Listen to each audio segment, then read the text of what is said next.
Et nous sommes justement en direct au téléphone avec notre correspondante sur place à Abidjan, Sandrine Bamba. Bonjour Sandrine. Bonjour Laetitia.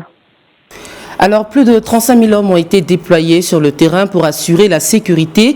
Est-ce que vous pouvez déjà nous donner le pouls de la situation à Abidjan plus de 3 heures après l'ouverture des bureaux de vote?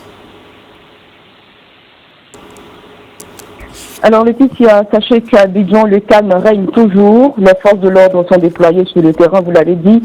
Plusieurs cargos sont en patrouille dans les rues de la capitale ici à Abidjan, tandis que dans d'autres sont stationnés dans des points stratégiques de la ville.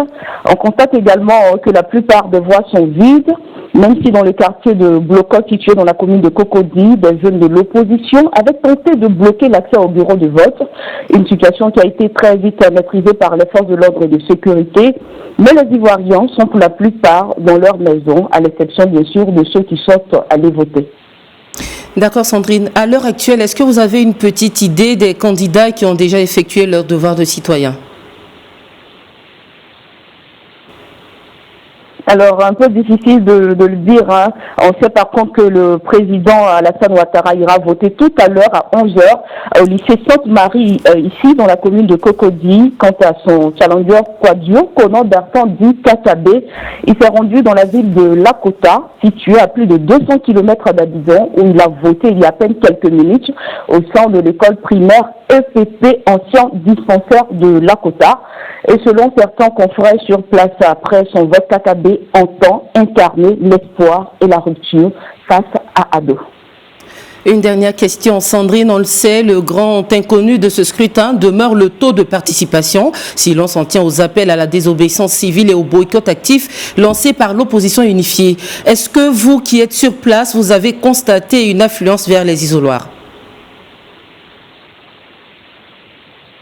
Alors tout d'abord, le mot d'ordre de désobéissance civile a été observé hier, jusqu'à dans plusieurs villes de la Côte d'Ivoire.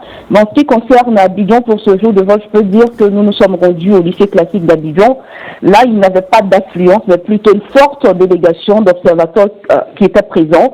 Puis nous sommes allés au collège Anador, dans la commune d'Abobo, une commune proche du RHDP, où je peux vous dire également que la population était déjà dans les centres avant même l'ouverture des bureaux de vote.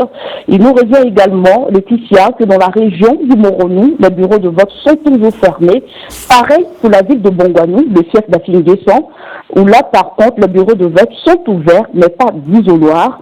Aussi, dans la ville de Mbato, des sources affirment que les urnes ont été arrachées à la gendarmerie par les populations.